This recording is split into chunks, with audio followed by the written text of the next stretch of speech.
Sir, वर्तमान समय में सभी उम्र के लोगों के बीच विभिन्न प्रकार की नशे की लत फैली हुई है।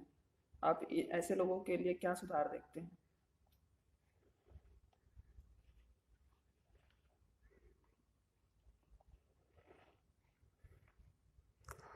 बड़ा अजीब लगेगा अगर हम कहें कि जिंदगी में एक थोड़ा नशा जरूरी है।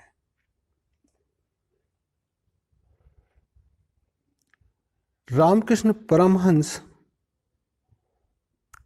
जब संत समागम चलता था तो बीच बीच में अपने चौके में चले जाते थे और मां शारदा कहती थी, ये क्या है? सारे लोग बैठे हुए हो, तुम किचन में चले आते हो, अच्छा लगता है क्या? तो रामकृष्ण परमहंस ने कहा कि जीवन में मैं सब कुछ छोड़ चुका हूं, ये थोड़ा सा खाने का नशा बचा हुआ है, और जिस दिन ये भी छूट जाएगा तुम समझ लेना कि अब मैं जीने वाला नहीं हूं। कुछ महीने उपरांत एक दिन मां शारदा खाना लेके आई और रामकृष्ण परमहंस ने कहा, नहीं, इच्छा नहीं है। ये कई घरों में आम बात होती है, लेकिन उस दिन मां शारदा के हाथ से थाली छूट गई और 2-3 दिन रामकृष्ण परमहंस बचे।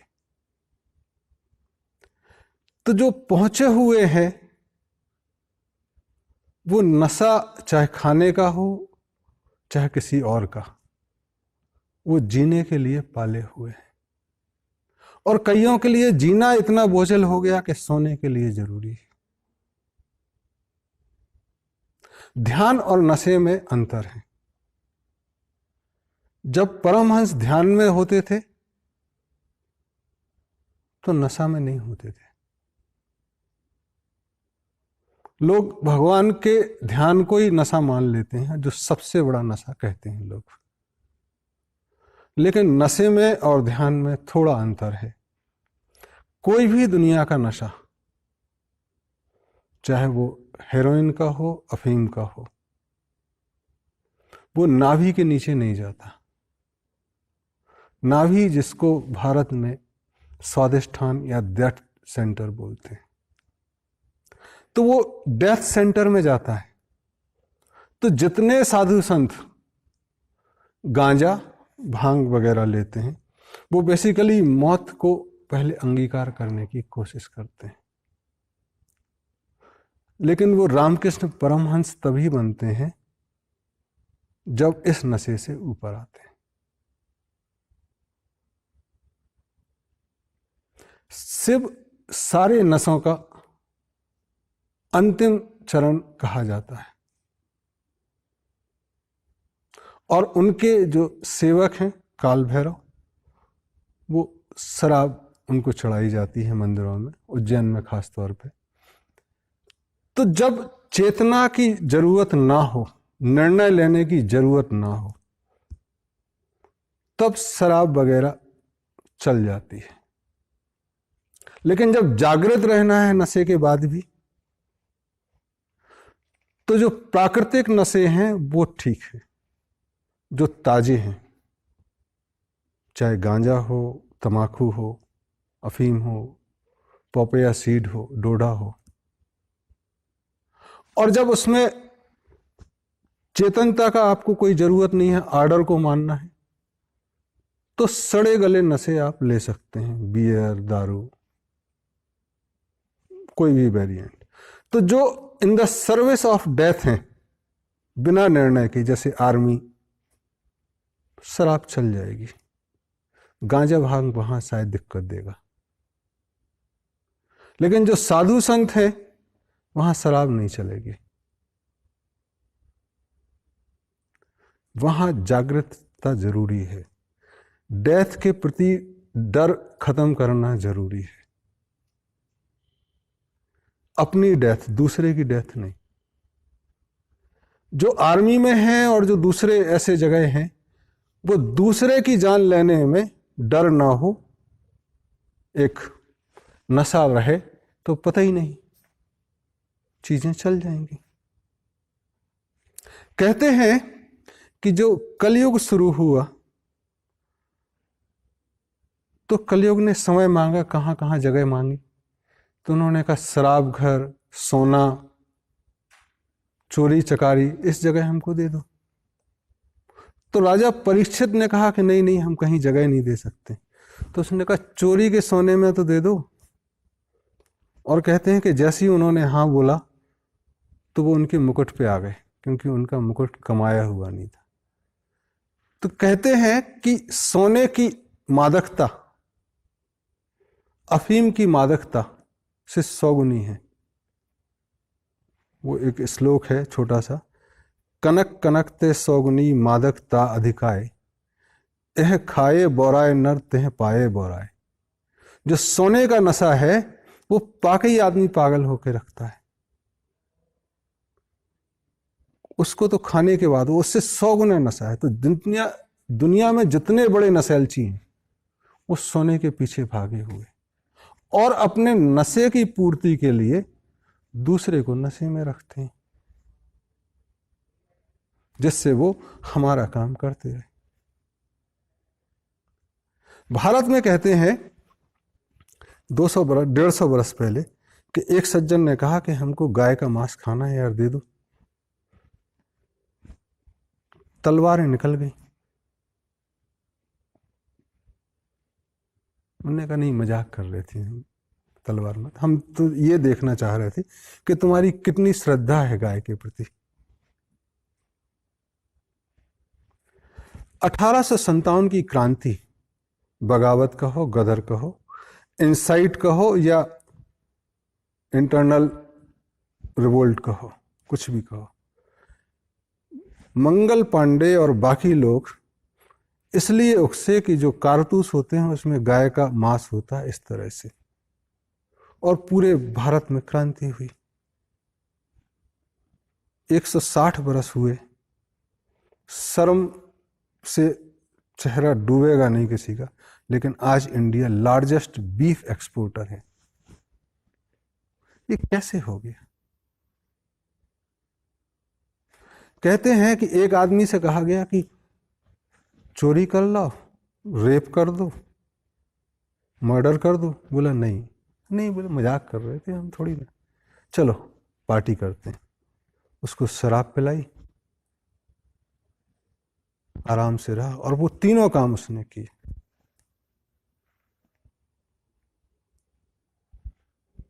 यहां उस सज्जन ने चाय पिलाई, दूध की, चाय का नशा, कॉफी का नशा, और विदेशियों को नहीं करना पड़ा, आपने स्वतः गाय के प्रति अत्याचार शुरू कर दिए, जिसके कारण गदर हुई। वो सारे शहीद आज माथा पकड़ के रोएंगे कि इसके लिए लड़े थे। सब तो अपने आप ही काटने मारने को तैयार है, उसके प्रति जास्ती करने को तैयार है। और सरकारें अमेरिका में कहते हैं कि लोग पेप्सी की सरकार है या कोक की सरकार है, और भारत के लिए कहते हैं किसका चाय का प्याला पिया, उस चाय वाले की सरकार है, उस पर टैक्स ले रही है, गलत काम प्रोवोक कर रही है, प्रमोट कर रही है, और चेहरा ठीक नजर आए इसलिए प्रचार की गलत चीजें। और दुर्भाग्य यह कि चाय और कॉफी को तो नशा भी नहीं माना गया, जिसने इतना अत्याचार किया देश पे, जिसने पूरे पैराडाइम शिफ्ट कर दिए। और सबसे बड़े दुर्भाग्य की बात है कि जो देश में मार्गदर्शक कहे जाते हैं, जिनको भारतीय मानस मानता है, अधिकांश साधु संत इससे भी अछूते नहीं रहे। तो किससे आशा करोगे कि नया मार्गदर्शन दे? बहुत बिरले ही हैं, शायद स्वामी शिवानंद जैसे लोग या कुछ हिमालय में और, जो चाय का सेवन नहीं करते, कॉफी का सेवन नहीं करते। बहुत बिरले हैं जो ध्यान में हैं। उनके पास कोई जाए, या एक सामूहिक हम प्रण लें और जागृति में निर्णय लें, तो एक नया मार्ग प्रशस्त हो सकता है। कहते हैं कि हम बॉटम में नहीं, हम तो ड्रिल करके रॉक बॉटम पे पहुंच गए हैं, अगर एथिक्स और एटिकेट्स की और जो धर्म की बात हम करते हैं। और लगता है कि चट्टानों में अभी छेद करने की कोशिश करेंगे जहां तक नशे की बात है। गौरव की बात करते हैं हम, हमारी आंखें पीछे हो गई। आज हम नहीं देखते जितने भी काउ विजिलेंट हैं, सरकार, कोर्ट, पुलिस, सब इस अत्याचार में शामिल है। और सबसे घिनौना काम यह है कि इस पे टैक्स लेते हैं, उससे सरकार चलती। तो जैसा अन्न वैसा मन, मन खराब हो गए लोगों के। अपनी चड्डी धुलती नहीं, पूरी दुनिया में घूमेंगे कि हम अच्छे संबंध बनाएंगे, भारत का नाम होगा। इंटरनल स्ट्रेंथ से हमारे संबंध बनते हैं। हमें कहीं जाने की जरूरत नहीं, अपना घर ठीक करने की जरूरत है। कमोबेश दूध और जो चीनी और चाय पत्ती के कारण पर्यावरण को नुकसान हुआ, हमारी आस्था और श्रद्धा जो धूल धूसरित हुई, उसको फिर से ठीक करने की जरूरत है। तो जितने साधु संत हैं, अगर वो थोड़े जागृत हैं, तो मेरा उनसे निवेदन है कि सबसे पहले वो इस सेवन को बंद करें। और सरकार से आग्रह तो बाद में होगा कि वो ऐसे करों से बचें और ऐसे प्रचारों से बचें जो उनके कंट्राडिक्टरी होने का प्रमाण दें कि आप उसके टैक्स से सरकार चला रहे हैं, आप छोड़ नहीं सकते, पैसा बहुत है। और ठीक दिखने के लिए आप सिगरेट के पैकेट में गले का और गंदा गंदा फोटो लगा देते हैं, हर टीवी में ऐड दे देते हैं। डॉक्टर लोग आ जाते हैं कि उम्र कम होती है सिगरेट पीने से। हमको एक डॉक्टर नहीं मिला आज तक, बहुत सारे डॉक्टरों से परिचय है, कि भैया इसकी उम्र ज्योतिष के हिसाब से 80 वर्ष थी, सिगरेट पीने से क्या 72 वर्ष में मर गया? 80 में ही मरता। बहुत सिगरेट पीते हैं।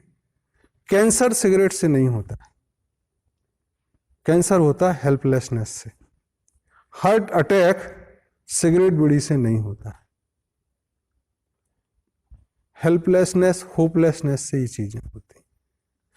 दारू पीने से लिक्विड है, इंटेस्टाइन की नलियों में कड़ापन आता है, धीरे धीरे आपके इंटेस्टाइन खराब होती। अगर आप घी पी रहे हैं साथ में तो वो भी असर नहीं करेंगे। तो सड़े गले नशे से दिमाग में सड़ांध आएगी, और जो ताजे नशे हैं, प्राकृतिक हैं, उनसे सड़ांध नहीं आएगी, कम से कम एक अलग खुशबू आएगी। जैसे पिछले 150 वर्षों में हुआ कि कपास आपके यहां से ले जाते थे और मैनचेस्टर से कपड़े आते थे। आपके यहां कपड़े बनाने पे पाबंदी, आपके जो लघु उद्योग थे, कुटीर उद्योग और जो हस्तकरघा वाले थे, वो बंद कर दिए। ऐसे ही आपके यहां तंबाकू पैदा करना बंद कर दिया, सरकार ने कंट्रोल में ले ली। सिगरेट के लिए बीटीसी, आईटीसी आ गए, गॉडफ्रे फिलिप्स आज भी चल रहे हैं। एक सिगरेट जो 15 रुपए की बिकती है, अच्छी ब्रांडेड, उसमें 10 पैसे का तंबाकू होता है, 50 पैसे का कागज, 50 पैसे का ज्यादा से ज्यादा फिल्टर। 1 रुपए की सिगरेट 15 में बेच रहे हैं, और हर बजट में उस पर टैक्स बढ़ा देंगे। आधा सरकार खाएगी, आधा कंपनी खाएगी। और जो अधिकारी हैं वो स्टेटस को रखो, बदलो मत, ऐसे ही होगा। सरकारें बदलना आसान है, इंस्टीट्यूशंस खड़े करना मुश्किल है। चाणक्य ने कहा कि हम तो तक्षशिला बचाने के लिए मगध आए थे, हमको नहीं पता था कि सरकार हम बदल देंगे। पिछले 70 वर्षों में बहुत सरकारें बदली हैं, इसलिए कोई गुमान में ना रहे कि हम बहुत बड़े हो गए। चाणक्य भी एक इंस्टीट्यूशन खड़ा नहीं कर पाए, और पतन जारी है 2500-3000 वर्षों से देश का। तो आज अगर जरूरी है तो ऐसे इंस्टीट्यूशंस खड़े करना जरूरी है जो बताएं कि क्या ठीक है क्या गलत है। और फिर सरकार भगवान बनने की कोशिश क्यों करती है कि सारी चीजें अपने पास, कुछ समाज के लिए छोड़ दो। कितना नशा करना है, तुम अपनी पुलिस से या एडमिनिस्ट्रेशन से या जुडिशरी से कितना काम कर सकते हो। राष्ट्रीय पार्टी जिसकी राष्ट्र में सरकार है, वो एक प्रदेश में नशाबंदी की बात करती है, दूसरे प्रदेश में उसी की सरकार कहती है कि हम मोरल पुलिसिंग नहीं करेंगे, हमारे यहां तो बासी खाने की आदत है, सब लोग नशे के आदी, और खुद अपनी दारू की दुकान खोल देते हैं। विदेश से कोई आता है तो कहता है Delhi state industrial development corporation का बाय एंड शॉप है, मतलब सरकार प्रोवाइड करा रही है। ये कैसी सरकार है? सरकारी गांजा भांग ठेका सरकार प्रमोट कर रही है, सरकारी चीजें, और फिर कहते हैं स्वास्थ्य खराब होता है। ये बहुत घिनौना और नीच कर्म है, इसको बंद होना चाहिए। जितनी जल्दी हो उतना देश ठीक होगा। अब चूंकि आपने प्रश्न पूछा है कि सबको आदत है और हम कह रहे हैं कि जरूरी है, एक नशा नहीं तो जीवन मुश्किल हो जाएगा। औरतों को चाय का नशा है थोड़ा बहुत, वो सबको खा गया है बेसिकली, उससे ऊपर निकलने।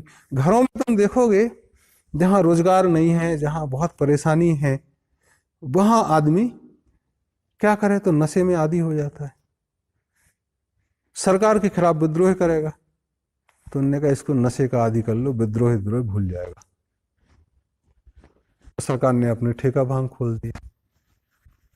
पुलिस ने कहा कि तुम कभी भी पकड़ सकते हो, तो दारू के ठेके के 50 मीटर दूर पुलिस खड़ी हो जाएगी और ब्रीथ एनालाइजर दे दोगे आप उसको। अरे वो दारू के ठेके पे घूमने थोड़ी ना गया है, दारू पीने गया है, लेने गया है, तुम्हारा क्या काम। पुलिस को आपने असीमित ताकत दे दी है, कहीं भी किसी को पकड़ ले। और आपने उससे बचने के लिए कई प्रदेशों में परमिट रूम खोल दिए। तो एक राष्ट्रीय दिखती ही नहीं है, एक स्टेट में पूर्ण नशाबंदी, तो वहां के लोग शनिवार इतवार को देखोगे पड़ोसी स्टेट में जा रहे हैं, बंद नहीं हुआ, और वहां नंबर लिखा हुआ dial number this for service. तो आपको दूसरे प्रदेशों से ज्यादा अच्छी दुकानें मिल जाएंगी। गोवा जैसी जगह सवेरे 7 बजे हम घूमने गए तो दारू की दुकान खुली मिली। मैंने कहा तुमने क्यों खोल रखी यार, लोग तो शाम को पीते। तो उसने कहा मेरा धंधा नहीं है क्या? मेरा भी धंधा है, और लोग पीते ही थोड़ी ना, ले भी जाते। ही इज राइट, धंधा है। और ऐसा नहीं है कि गोवा में बहुत लोग सब हो गए हैं, जितनी जरूरत है अवेलेबल है, पियो। जितना कंट्रोल करोगे उतना प्रमोशन आप कर रहे हैं बेसिकली। खुला छोड़ो चीजों को, समाज आगे आएगा। आप सरकारी दुकान खोलते हो दारू की और महिलाएं आक्रमण करती हैं उस पर, तो कहते हैं आपने सरकारी चीज में बाधा दी और आप बंद नहीं होने देते, फिर झगड़े होते हैं।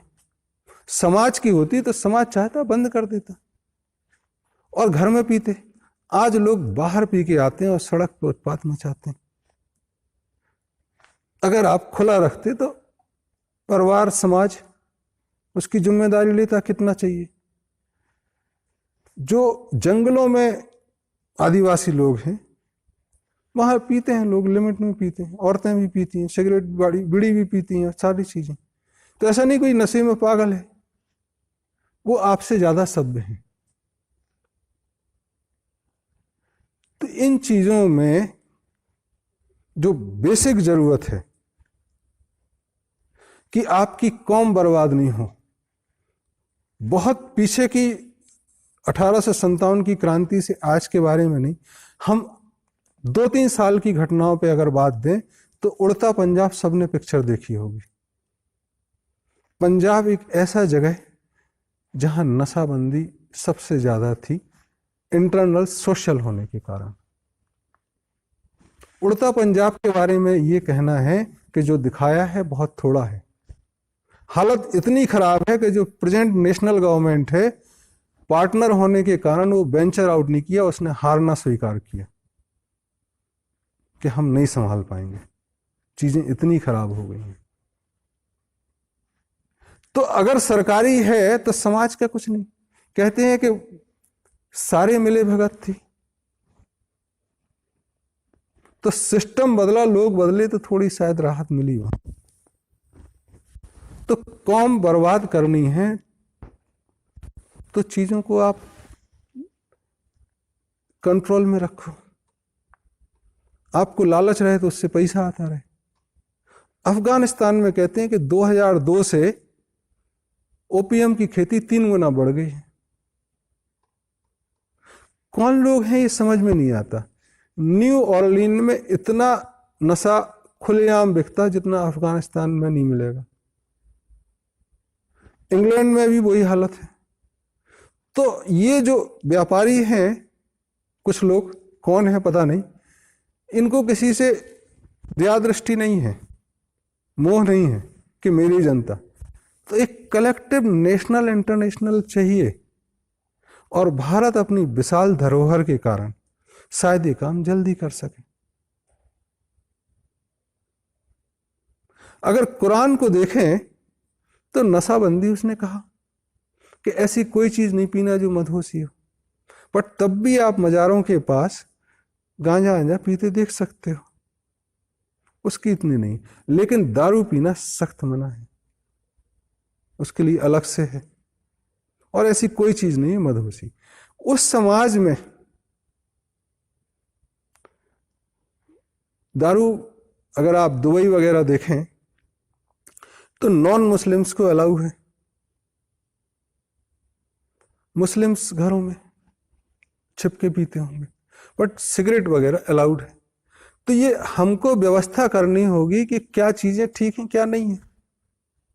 शायद अगर हम सोचें तो हम तंबाकू खेती को लिबरलाइज करें, जिसको उगानी है अपना नशा खुद पैदा करो, हुक्का शुरू करो, फिल्टर होके आता है नशा, पूरा उसमें टार निकल जाता है और कोई नुकसान नहीं, थोड़ा सा नशा चलता है। अपना महुआ, अंगूरी, ये सब बना सकते हैं। इंडियन मेड फॉरेन लिकर सबसे महंगी, एक्साइज डिपार्टमेंट में जो मिनिस्टर बनता है उसकी बोली लगती है। इस सबसे ऊपर आने की जरूरत है। तो ये सबसे इंपॉर्टेंट स्टेप है, और इसका पहला स्टेप है कि सरकार इस मोह से ऊपर उठे कि हम कंट्रोल करेंगे। इसका टैक्स फ्री कोई स्कोप ही नहीं, कोई जिक्र भी नहीं, तब चीजें समाज लेगा और ठीक होंगी। साधु संतों को आगे आना होगा, चाय आय पिए, बंद करें। क्या इसका अल्टरनेटिव हो सकता है? क्या बिना उसकी जिंदगी नहीं चल सकती? तब जाके देश ठीक होगा। और हम दुनिया से कहें कि वो ठीक करेंगे हमें, तो वो तो बिगाड़ ही रहे हैं। जिसके लिए क्रांति हुई वो आप सबसे ज्यादा एक्सपोर्ट कर रहे हैं। जो आपकी माँ आप बोलते हैं, दंगे होते हैं छोटे छोटे, उसका माँ का तो आपने कबाड़ा कर रखा है। गंगा माँ की कौन सुनेगा, धरती माँ की कौन सुनेगा, वो तो बात की चीजें।